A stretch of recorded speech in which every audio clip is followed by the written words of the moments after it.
So there was something that I've been taken out of work in the last week or so, 2 weeks really, and that one of the biggest thing that they kept on bringing to me was that it's really about being in the present because everything springs forward from the present. So your thoughts, your feelings, your emotions, everything sort of trickles out from that. Everything manifests from that.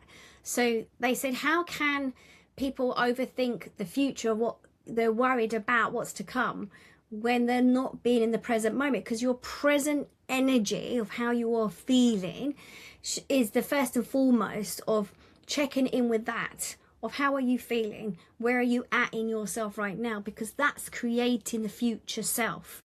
So what they were saying is it's really important to focus in what's going on for you now. You can read the past from where you're at right now, your understanding of your past, and your past can sometimes change depending on the version or the understanding that you have from the place that where you're at. So you've got to look at the fact that if your past can change, you're looking back at your experiences, when you look back at things that have happened to you, from the person that you're at in yourself, they can change because you might have more of an understanding of why that relationship happened, or what happened during childhood, or what happened where you lived in that part of the world, or whatever it is. Your understanding of something can change when you look back at it. You see it from the many different versions of yourself. So they are saying to me, so then why is it then they question their future, or they overthink what's to come in the future? Because when you are doing that, you are creating the thoughts from where you're at right now, and then that holds it stuck. So you're creating a vision of the life that you think that may happen from the where you're at in yourself, but that's going to change because that's only a probability.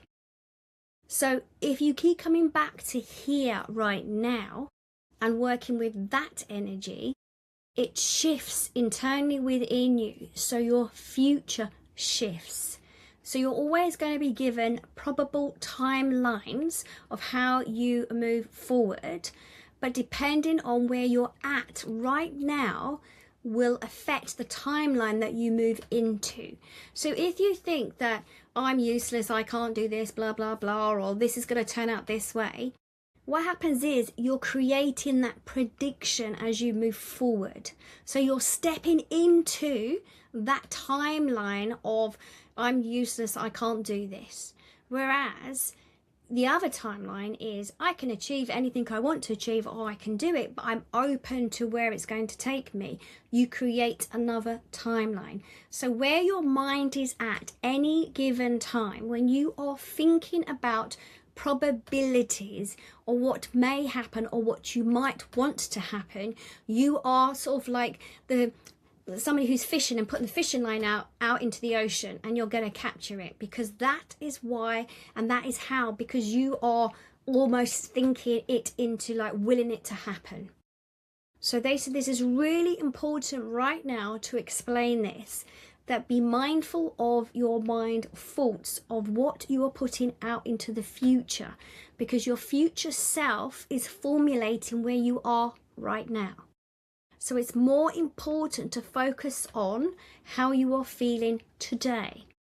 And if you are not feeling happy, or you're feeling discontented, or whatever, you can't create from that space, because you only create more of it.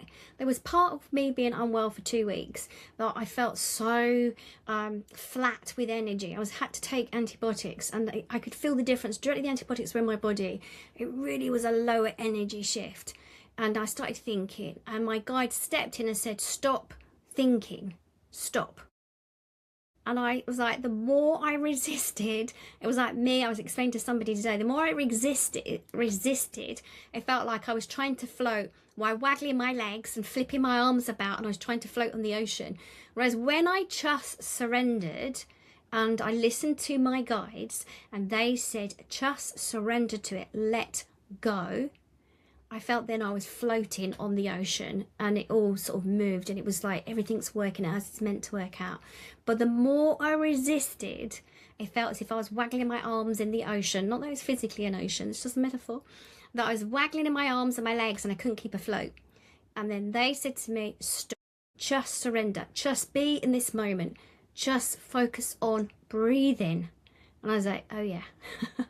So it's like, it was an important lesson for myself. So when we have these lessons that come up, you know, whether it is through illness or family dramas or work or whatever's going on around us, it's just to bring us back the focus on what are we receiving, how are we feeling right now, and all we need to do is focus on us. How are we feeling? What's going on for us? What do I need? Literally, I needed oxygen. I needed to breathe. And I needed just to feed myself good food. And I needed to sit in the sun. And thank God it was a heat wave. I know it was perfect weather conditions. I was listening to the birds. I was listening to the trees. I just tuned into nature. I was walking on the grass. I was just being present. The minute I became present, the minute I started to heal. Because I went down that avenue like, oh my God, my lungs are going to pack up again. Oh my God, what if I end up in hospital? Oh my God, oh my God. And I started panicking. And then I was just creating more of that. So the minute we surrender, the minute we just go, just got to breathe into the moment and just be there however long it takes. It might take minutes, seconds, it might take weeks, it might take months. Some of you might feel it takes years.